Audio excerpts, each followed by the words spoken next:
ടിടിഇക്ക് നേരെ വീണ്ടും ആക്രമണമുണ്ടായിരിക്കുന്നു. തിരുവനന്തപുരം കോഴിക്കോട് ജനശതാബ്ദി എക്സ്പ്രസിലെ ടിടിഇ ഭിക്ഷാടകനാണ് ആക്രമിച്ചത്. ടിടി ജെയ്സന്റെ മുഖത്ത് അടിയേറ്റു, കണ്ണിന് പരിക്കുണ്ട്. മർദ്ദനശേഷം അക്രമി ഓടി രക്ഷപ്പെടുകയും ചെയ്തു.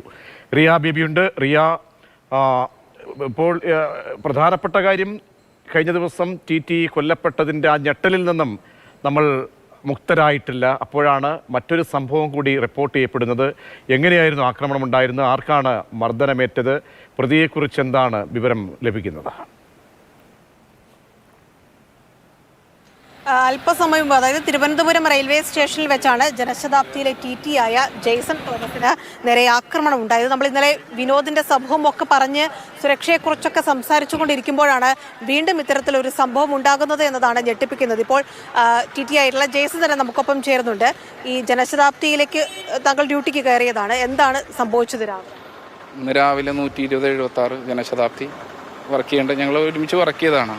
ഒരു അൺഓതറൈസ്ഡായിട്ട് മുഷിഞ്ഞ ഒരു വസ്ത്രധാരണത്തോടു കൂടി ഒരാൾ വണ്ടിക്കകത്ത് കയറി പാടുന്ന സ്വഭാവമായിട്ട് നമുക്ക് ആളെ കണ്ടുമ്പോൾ ടിക്കറ്റ് ചോദിച്ചു. ടിക്കറ്റില്ല. വെൻഡറെ പിടിച്ചൊരു തള്ളി ഇതൊന്നും കുസാക്കാതെ കോച്ചിൻ്റെ ഉള്ളിൽ കൂടെ മുന്നോട്ട് പോയി. ഞാൻ പിറകെ ചെന്ന് വീണ്ടും ചോദിച്ചു ടിക്കറ്റ് ഏതാണെന്ന് ചോദിച്ചപ്പോൾ ടിക്കറ്റില്ല. ഇതേ ഇറങ്ങണമെന്ന് പറഞ്ഞു. ഇറങ്ങാൻ കൂട്ടാക്കിയില്ല. അവിടെ പാസേജിൽ അവിടെ തുപ്പയും കൈ കൊണ്ട് മുഷ്ടി കൂട്ടി എന്നെ ഇടിക്കാൻ വേണ്ടി വന്നു. ആദ്യത്തെ പ്രാവശ്യം മാന്താൻ നോക്കിയപ്പോൾ ഞാൻ ഒഴിഞ്ഞു മാറി. രണ്ടാം പ്രാവശ്യം എൻ്റെ മാസ്ക് ഉൾപ്പെടെ വലിച്ചു കയറി ആളെൻ്റെ കണ്ണിന് ഇതാക്കി. പിന്നെ ഞങ്ങളുടെ റെയിൽവേയിൽ പരാതിപ്പെട്ട് ഗാർഡിൻ്റെ ബാക്കിൽ ഗാർഡ് ഉണ്ടല്ലോ, അവരുടെ അടുത്ത് പോയി ഒരു ഫസ്റ്റ് എയ്ഡ് കിട്ടി. ഇപ്പോൾ ഞാൻ ഞങ്ങളുടെ റെയിൽവേ ഹോസ്പിറ്റലിൽ പോയിട്ട് ഫസ്റ്റ് ടിടിൻ്റെ ഇഞ്ചക്ഷൻ എടുത്തു, മരുന്ന് തന്നുണ്ട്. ഒരുപാട് ആഴത്തിലുള്ളൊരു മുറിവല്ല എൻ്റെത്, പക്ഷേ എങ്കിലും കൂടി പേടിയാണ് വർക്ക് ചെയ്യാൻ. അത് ഞങ്ങളുടെ കൂട്ടുകാരൻ ഇന്നലെ പോയുള്ളൂ. ഞങ്ങൾക്ക് അവസാനമായിട്ട് കാണാൻ കൂടി പറ്റിയില്ല. അപ്പോൾ ഇന്ന് തന്നെ ഇങ്ങനെ വരാമെന്ന് പറയുമ്പോൾ മാനസികമായിട്ട് നമുക്ക് ജോലി ചെയ്യാനുള്ളൊരു ധൈര്യം നഷ്ടപ്പെടാണ്. മുഖത്തൊക്കെ ചെറിയ പോറലുണ്ടല്ലേ? അദ്ദേഹം ആക്രമിച്ചതാണോ? മുഖത്തിന് നേരത്തെ ആക്രമിക്കുക? എനിക്ക് ഇത് കൂടുതൽ പറ്റണ്ടായിരുന്നു, പക്ഷെ ഞാൻ ഒഴിഞ്ഞു മാറി. ബാക്കിലേക്ക് ഒഴിഞ്ഞു മാറിയിട്ട് മാത്രം കിട്ടിയതാണ്. പിന്നെ പേടി കാരണം ഇദ്ദേഹത്തെ പിടിച്ച് തള്ളുകയായിരുന്നു ചെയ്തത്. ഇദ്ദേഹത്തെ മറ്റൊരാളെ വേറെ വെൻഡർ ഉണ്ട് അതിനകത്ത്. വെൻഡറിനെ പിടിച്ച് തള്ളി അതിൻ്റെ സ്റ്റേറ്റ്മെൻറ്റൊക്കെ എടുത്തിട്ടുണ്ട്. മറ്റേ യാത്രക്കാരാണ് ഈ വിറ്റ്നസ്സായിട്ട് വന്ന് ഉണ്ട്. ടിക്കറ്റ് ഒന്നും തന്നെ ഇല്ല അദ്ദേഹത്തിന്. പിന്നെ പിടിക്കാൻ പുറകെ ഞാൻ 2 സ്റ്റെപ്പ് പോയിപ്പോൾ ആൾ സ്റ്റെപ്പ് കയറി. ഇനിയും പുറകെ പോയി ചിലപ്പോൾ ഇതിൽ കൂടുതലായിരിക്കും കിട്ടണത്. അതുകൊണ്ട് ഞാൻ തിരിച്ചപ്പോഴേക്കും വണ്ടി സ്റ്റാർട്ടായി. വർക്ക് ചെയ്യാതിരിക്കാൻ പറ്റില്ലല്ലോ. പ്ലാറ്റ്ഫോമിൽ വെച്ചാണ് നടക്കുന്നത്. അപ്പം മറ്റു ഉദ്യോഗസ്ഥരുണ്ടായിരുന്നില്ലേ? സുരക്ഷാ ഉദ്യോഗസ്ഥർ ഉണ്ടായിരുന്നില്ല. ആ സമയത്ത് ആരും തന്നെ ഉണ്ടായിരുന്നില്ല. ഇത് കഴിഞ്ഞ് ഞങ്ങൾ കംപ്ലൈൻറ്റ് കാര്യങ്ങളായിട്ട് വിളിച്ചു പറഞ്ഞപ്പോഴാണ് തീർച്ചയായിട്ടും അവർ വന്നു. പക്ഷെ ആ സമയത്ത് പ്ലാറ്റ്ഫോമിൽ ഞങ്ങളുടെ D11 കോച്ചിലായിരുന്നു പ്രശ്നം ഉണ്ടായിരുന്നില്ല. ഓടി രക്ഷപ്പെടുകയും ചെയ്തു അല്ലേ? ഈ സമയം വരെ അദ്ദേഹത്തെ പിടിക്കാനോ എന്തെങ്കിലും അപ്ഡേഷൻ ഉണ്ടോ? അറിയില്ല. ഒരുപാട് അവരെ ഓരോരോ ഫോട്ടോകൾ കാണിക്കുന്നുണ്ട് ചോദിച്ചു. പക്ഷെ ഇപ്പോൾ ഇതുവരെ കാണിച്ച വ്യക്തിയല്ല. കുറച്ച് മലയാളം പറയുന്ന ഒരാളാണ്. ഏകദേശം 55-58 വയസ്സ് പ്രായം. മുണ്ട കൊടുത്തിരിക്കുന്നത്, താടിക്കും. ടിക്കറ്റ് ചോദിച്ചപ്പോൾ തന്നെ അക്രമാസക്തനാവും. അതെ. ഇന്നലെ വിനോദിന്റെ സംഭവത്തിന്റെ ഒക്കെ ഒരു ഞെട്ടലാണ്. നിങ്ങളുടെ സഹപ്രവർത്തകനാണ്, സുഹൃത്താണ്. ഇതിനു മുമ്പ് ഇതിങ്ങനെ ഒരു സ്ഥിരം സംഭവമാണോ നിങ്ങൾക്ക് നേരെ ഉണ്ടാവുന്ന ഈ അതിക്രമങ്ങൾ? കുറച്ചല്ലാത്ത ഇഷ്യൂസ് ഉണ്ട്. പക്ഷേ ഇപ്പോൾ ഈ കുറച്ചിടയായിട്ടാണ് ഈ പ്രശ്നങ്ങൾ വരുന്നത്. ഇപ്പോൾ ഈ സാർക്കാണെങ്കിൽ പാറ്റ്ന എക്സ്പ്രസ്സിൽ മുമ്പുണ്ടായതാണ്. ഒരു ദിവസം വർക്ക് ചെയ്യുമ്പോൾ അദ്ദേഹത്തിൻ്റെ തിരക്ക് കാരണം ഈ റോഡ് ഇറങ്ങേണ്ട ആൾ പോയി ഇറങ്ങിയത് ജോളാർപേട്ടയായിട്ട് പോയി ഇറങ്ങേണ്ട സാഹചര്യം വന്നു. കാരണം ആ വണ്ടിക്കേക്ക് ഒരുപാട് തിരക്കാണ്. നമ്മൾ പാലക്കാട് കഴിഞ്ഞ് തിരുപ്പൂർ കഴിഞ്ഞ് കഴിഞ്ഞാൽ പിന്നെ ആ വണ്ടി കയ്യിൽ നിൽക്കില്ല. നമുക്ക് പുറത്തിറങ്ങാൻ പറ്റില്ല. കോട്ട് ഉണ്ടെങ്കിൽ നമുക്ക് ആ കോട്ടിൻ്റെ ബലത്തിലായിരുന്നു ഇത്ര കാലം നമ്മൾ ഇറങ്ങിയിട്ടിരുന്നത്. ഇപ്പോൾ കോട്ടിൻ്റെ ബലം കൂടി ഇല്ലല്ലോ. പേടിയാണ് സത്യം പറഞ്ഞു കഴിഞ്ഞാൽ. വെൻഡറെയൊക്കെ പിടിച്ച് തള്ളി എന്ന് പറയുമ്പോൾ നമുക്കൊരു പേടിയുണ്ട്. കാരണം വണ്ടി മൂവ് ചെയ്യായിരുന്നെങ്കിൽ അത് ഇത്തരത്തിലാവും. അതെ. വണ്ടി പ്ലാറ്റ്ഫോമിൽ നിൽക്കുന്ന സമയത്താണ് തള്ളിയത്, സ്റ്റാർട്ടിങ്ങിലല്ല. അത് തന്നെയല്ല, ഡോർ ആ സൈഡ് അടച്ച് അവർ ഇട്ടായിരുന്നു. ഇത് മൊബൈൽ പാൻട്രി ഉള്ളൂ. അത് ഒരു ഹിന്ദിക്കാരൻ വെൻഡറാണ്. അവരുടെ നമ്പറും കാര്യങ്ങളും എല്ലാം എഴുതി മേടിച്ചിട്ടുണ്ട്. പിന്നെ തുടർ നടപടിയായിട്ട് എൻ്റെ ഉയർന്ന ഉദ്യോഗസ്ഥരോട് സംസാരിച്ച് കഴിഞ്ഞിട്ട് എൻ്റെ കാര്യങ്ങളായിട്ട് പോകണമെന്ന് ആഗ്രഹം. കാരണം ഇത് ശരിയായൊരു രീതിയല്ല. അത് ഞങ്ങൾക്ക് എന്തായാലും ജോലി ചെയ്യണം. ജോലി ചെയ്യുമ്പോൾ പേടി ഇതുമാതിരി വരുമ്പോൾ ബുദ്ധിമുട്ടാണല്ലോ. നമ്മുടെ ആത്മധൈര്യം ചോർന്നു പോകണം ദിവസം. ഇന്നലത്തെ ധൈര്യം കൂടി ഇന്നില്ല. മദ്യലഹരിയിലായിരുന്നു അങ്ങനെ എന്തെങ്കിലും തോന്നുന്നുണ്ടോ? മദ്യലഹരിയായിട്ട് എനിക്ക് തോന്നിയില്ല. മദ്യലഹരി അറിയില്ല അതിനെക്കുറിച്ച്. എന്തായാലും ജനശതാബ്ദിയിലെ ടി ആയിട്ടുള്ള ജെയ്സൺ തോമസ് ആണ് ഇന്ന് രാവിലെ ഉണ്ടായ ദുരനുഭവത്തെക്കുറിച്ച് അദ്ദേഹം പറയുന്നത്. ഇന്നലെ അദ്ദേഹത്തിൻ്റെ സുഹൃത്തും സഹപ്രവർത്തകനും ഒക്കെയായ വിനോദിൻ്റെ വേർപാടിൽ അദ്ദേഹം അടക്കമുള്ള ആളുകൾ ഇവിടെ പ്രതിഷേധം രേഖപ്പെടുത്തിയതാണ്. അതിന്റെ സംഘമൊക്കെ ഇവർ വിവരിച്ചും സുരക്ഷിതത്വമല്ലാത്ത ജോലിയെക്കുറിച്ചുമൊക്കെ സംസാരിച്ച് ഇന്ന് രാവിലെ തിരുവനന്തപുരത്തെത്തി ജോലിക്ക് കയറിയ വ്യക്തിയാണ്. അപ്പോൾ തന്നെ ഇങ്ങനെ ഒരു അനുഭവം നേരിടേണ്ടി വന്നിരുന്നതിന്റെ നടുക്കത്തിൽ കൂടിയാണ് അദ്ദേഹം അടക്കം പറയുന്നത് പോലെ വെൻഡറെ പിടിച്ചു തള്ളി.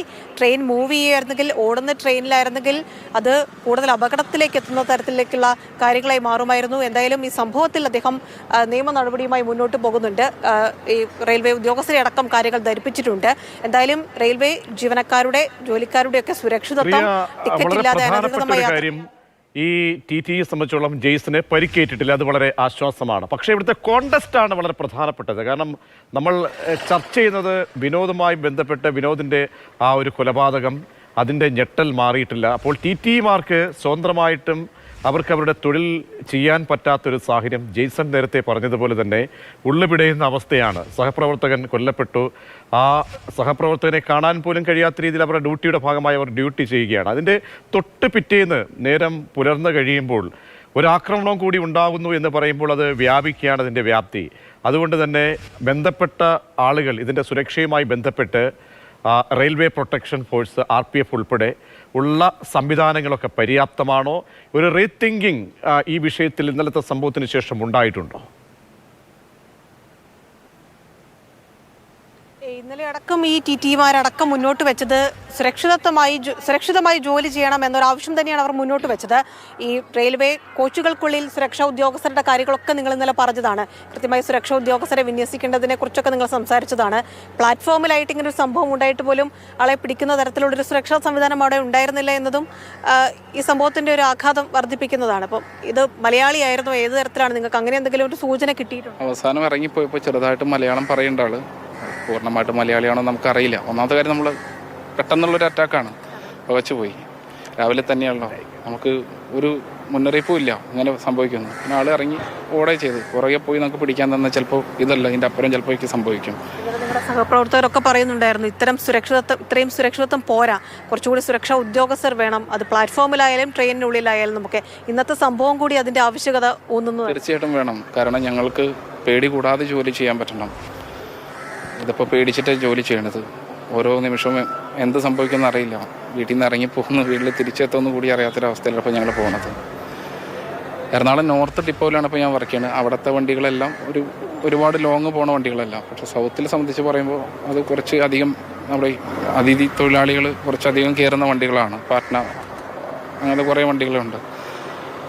അപ്പോൾ ആ വണ്ടികളിലേക്കും അവസ്ഥ വളരെ മോശമാണ്. വനിതാ TTEമാരടക്കം ജോലി ചെയ്യുന്ന ഒരു തീർച്ചയായിട്ടും വനിതാ TTEമാർക്കും അവർക്കും ഇതേപോലത്തെ പല അനുഭവങ്ങളും ഉണ്ടായിട്ടുണ്ട്. വനിതാ TTEമാർക്കും ഇതേപോലത്തെ പല അനുഭവങ്ങളും ഉണ്ടായിട്ടുണ്ട്. ആവശ്യപ്പെട്ടിട്ടുണ്ടോ ഇങ്ങനെ കുറച്ചുകൂടി സുരക്ഷാ ഉദ്യോഗസ്ഥരെ, എന്തെങ്കിലും ഒരു സംഭവം ഉണ്ടായാലും അടുത്ത പ്ലാറ്റ്ഫോമിൽ എത്തുന്നവരെ അടുത്ത സ്റ്റേഷനെത്തുവരെ കാത്തിരിക്കണം എന്നൊക്കെ പറയുന്നത് വലിയ ബുദ്ധിമുട്ടുള്ളതാണല്ലോ? തീർച്ചയായിട്ടും വലിയൊരു ബുദ്ധിമുട്ട് തന്നെയാണ്. കാരണം ഇപ്പോൾ ഇന്ന് തന്നെ നടന്നു കഴിഞ്ഞിട്ട് പിന്നെ വർക്കല വരെ ഞാൻ ആ ഗാർഡ് വാനിലാണ് ഇരുന്നത്. ഫസ്റ്റ് എയ്ഡും കിട്ടി, പോലീസ് വന്നെങ്കിലും. കാരണം ഞങ്ങൾക്ക് അവർ പ്രോപ്പർ ചാനലിലാണെങ്കിൽ ഞങ്ങൾക്ക് ഈ പ്രശ്നമില്ല. ഞങ്ങൾ വന്ന് ഇടയ്ക്കേക്ക് വന്ന് ഒരു പോലീസിൻ്റെ ഒരു ഇടയിലെങ്കിലും ഇടയ്ക്ക് പോകണം വന്ന്. സുഹൃത്തിനുണ്ടായ അനുഭവത്തിന്റെ പശ്ചാത്തലത്തിൽ നിങ്ങളുടെയൊക്കെ ആവശ്യം തന്നെയാണോ ഒരു പോലീസിന്റെ സാന്നിധ്യം, സുരക്ഷാ ഉദ്യോഗസ്ഥരുടെ സാന്നിധ്യം നിരന്തരമായി അവിടെ വേണം എന്നുള്ളത് തന്നെയാണോ? തീർച്ചയായും ട്രെയിനിലെ സുരക്ഷിതത്വത്തിൻ്റെ അല്ലെങ്കിൽ സുരക്ഷാ ഉദ്യോഗസ്ഥരുടെ കാര്യക്ഷമമായിട്ടുള്ള പ്രവർത്തനം അനിവാര്യമാണ്. അതിൻ്റെ വീഴ്ച തന്നെയാണ് ഈ കഴിഞ്ഞ ദിവസം ഉണ്ടായിട്ടുള്ള ഞങ്ങളുടെ സുഹൃത്തിനെ ഞങ്ങൾക്ക് നഷ്ടപ്പെടാനുണ്ടായ സംഭവത്തിൻ്റെ പിന്നിലും അടിസ്ഥാനപരമായിട്ട്.